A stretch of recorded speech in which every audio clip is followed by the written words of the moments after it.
And for more, we're going to take it out to the site shortly where Tony Romo is standing by on the heels of what was a thrilling matchup down to the last drop. Tony, I usually try and come with something thoughtful, illuminating. Just tell me what you saw on that last rep of this game. I saw great execution, even though it feels random to everybody else. But everyone is trying to get situational awareness. And so you guys described it perfectly. I don't think you allow the quarterback to have that kind of time. For him to have the ability to roll out right, left, go back and forth, and then eventually you allowed everyone to get down to the end zone. And now their momentum gets to go toward the ball just like the defense. So that's the defense's advantage, is to be able to see it and attack while you're running and having to do something. So all the athletes, everyone was at the same level. And then from there, you have a guy in front and behind. The guys in the middle of the pile, you can't go up and catch a ball with everyone around you. That's just plain luck if that were to happen, because everyone goes up and attacks, holds. Your job is just to tip it. Now, as the defender who tipped it, he's supposed to knock it down. Well, these are all little things that you talk about, you practice, you go over it, and especially game-ending situations, because those are the hardest to take, and this is going to be a tough one for Chicago to take. Yeah, the hardest to take and the hardest to shake as they will move forward and try and do so. It's one of a number of head-scratching decisions by the Chicago coaching staff throughout the course of this game. I want to go back to the other side here and talk about Jayden Daniels, who throughout the broadcast you noticed there were certain things, those ribs were affecting him, but still, as effective as he was even in that final moment, this is adding to already a legacy. And it's a crazy word to use halfway through a rookie season, but how does this add to what we've seen thus far, that final throw by Daniels? I mean, let the legend grow. It continues. And, you know, you saw that with Tiger Woods when he was young. His dad told him, let the legend grow. Well, this is part of it. It has a little Mahomes-esque feel to it to me, where you don't really think he's ever out of the game. I mean, he had to overcome a lot in the Baltimore game. They lost. But every time it was like, okay, they're done, he would make something on a really 3rd and long or a 4th down and just extend it and give this team a chance. And even there, I'm telling you, that hurt on that throw for him to get the ball down the field there. But he said it, you know, yesterday when we talked to him, he goes, I don't know if I should say it, but he says adrenaline is a really powerful drug, and I think the adrenaline was kicking there for him to get it down the field. Well, we appreciate that exclusive here on HQ, Tony. Where's the first tee and what's the course record? Jayden Daniels Tracy said it looks first, like so he's... Tracy had that scoop first. We'll attribute properly, Tony. We appreciate that. Yeah. A thought here on the Bears side as well, because we've spoken at length here on HQ about what Jayden Daniels has done in his young career. This was not the best day of Caleb Williams' young career, but in the tape, in your sitting down with him, what have you made of his early work sample? I really wanted to see, and I told him this, as like, sometimes when you don't get great protection up front, your eyes kind of can go down and you can start to move sideways. And I felt like seeing him when the game was on the line, the last couple of drives, he really, instead of wanting to go backwards and go there, because these guys are very fast and very good on the defensive line, great athletes, he ended up resetting in the pocket, sliding and giving himself that extra half a second to be able to deliver the ball, and he did it over and over. And it was almost like a switch, like, this is important, here I go. And I think that's a great sign that he can actually, you know, change and improve, and that's all you're looking for right now. I mean, he's the #1 pick for a reason. He's got incredible talent. For him to stay in the moment mentally and not be frustrated with, like, this is terrible. It's like, that happens to a lot of young players.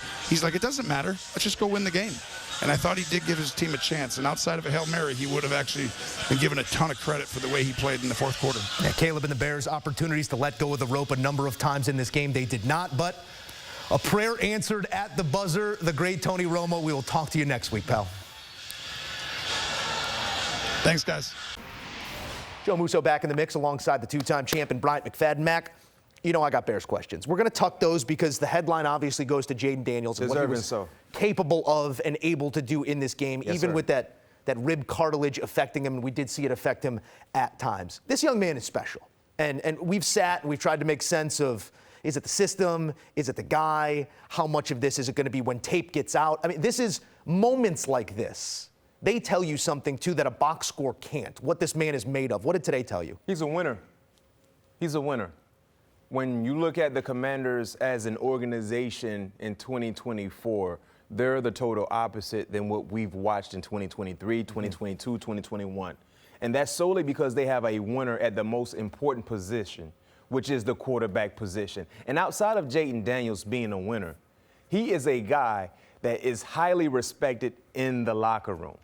And you don't usually see a young player get that much respect that early. But the reason why is because he is a team guy. He doesn't alienate himself from the rest of the guys. He is one of the guys. And older players gravitate to those individuals. And then when you show them that you can actually ball, and you do so utilizing humility, then you really have the locker room. Yeah. Because when a lot of young players receive so much success early in their career, it kind of creates a monster. You come into the locker room a certain way, and by week 5, week 6, you're the opposite. You're different because you can't really control your ego, right? It's hard when you play that position in today's world, in today's NFL, where you get so much attention, people want to do things for you. It's kind of hard to keep everything contained. But for Jayden, he is a level-headed guy, and he does not allow the moment to create an individual who he is not. And because of the experience, remember, it wasn't like he only played 2 or 3 years of college football. Yeah. He was around for quite some time, so he's a very, very mature individual. So then when you factor in just the characteristic traits that he has, along with the football traits, the locker room love him. They got a winner. When you find that winner at the quarterback position, your team will always be in positions to be relevant and to win ball games. And when you don't have that player at the quarterback position, you're going to struggle. And that's what we're seeing. Think about this team. There's a coach. It was a coaching change, basically an overhaul of the roster. You see a different team that believe, and they go out and execute. And in that moment where analytics says you have maybe 10%, a 10% chance of winning 15%. Not even. I don't even know what analytics say. I'm just throwing out numbers. He believed. Yeah. Today, he played with beat-up ribs against a very, very physical defense. 326 yards through the air. He also ran for 52 yards. Yeah, I was surprised at the effectiveness for his team. in which he ran that football. He is a special talent. There is no doubt about that, and he comes up in the biggest moment here. It's that ism. It's that intangible that guys have that make those types of plays and those types of moments. It was Caleb Williams who pointed to Aaron Rodgers as his North Star of quarterbacking. I don't know that we've heard that about Jayden Daniels, but it was an Aaron Rodgers-like Hail Mary pass by Daniels to take down Williams and these Bears. Let's go to the Bears side, because coming into this season, the rhetoric around it, and I know frustrating this play, especially when you look at the scheme that was trotted out on that last play of the game, but you talked about the coaching change in Washington, aligning a coach and an offensive play caller with a rookie quarterback. You leave people in place. Now, they did change on the offensive side of the ball to Shane Waldron. Jerry's out there as well. But this is a defensive coach and a defense a year ago that saved his job in many ways. There were conversations had about his viability of being the head coach. I think those conversations will continue to be had when things like this happen. How do you make sense of this if you are in charge of the organization, if you are the guy and you run the defense and you can't make the play? First and foremost, with Chicago, let's give some flowers to their defense. Because if it wasn't for their defense, this game would have been out of reach. It was an ugly first half by the offense, yeah. The red zone stout, firm play they displayed against the Commanders forced them to settle for field goals. And then when Chicago jump-started things on the offensive side, they created turnovers on the 1-inch line, handing the football to an offensive lineman. 68. A backup center, by the way. DeAndre Swift couldn't be stopped on that drive, and you're handing the ball to 68. Yeah, and he clearly, even if you practice that play 10 times getting ready for the ball game, he's never really been in that situation in a meaningful game. He plays center. 68. He had leather sleeves on. What you think is going to happen when he's trying to get the football in the pouch? It's going to come out. But you got through that turnover because your defense bailed you out. You talked about critical coaching errors that we saw. One thing as a former player that would really bother the guys that I played with, sometimes you might not be the fastest on the football field. That's just how God created you. Sometimes you might not be the strongest. That's just how God created you and the player you're going against. But one thing you can't tolerate is being out of place because of a coaching error. Let's go back to the Hail Mary attempt. First and foremost, you knew Washington, they were going to attack the end zone. They had no timeouts. So when they came out in their formation, most of the time, as a defense, You see timeout. Let's go ahead and reassess what they're going to give us because they just showed you their hand. Chicago had 3 timeouts. 3 timeouts. Didn't utilize 1 timeout. They're taking the timeouts back to them to Hallis Hall for whatever reason. What can I get for them?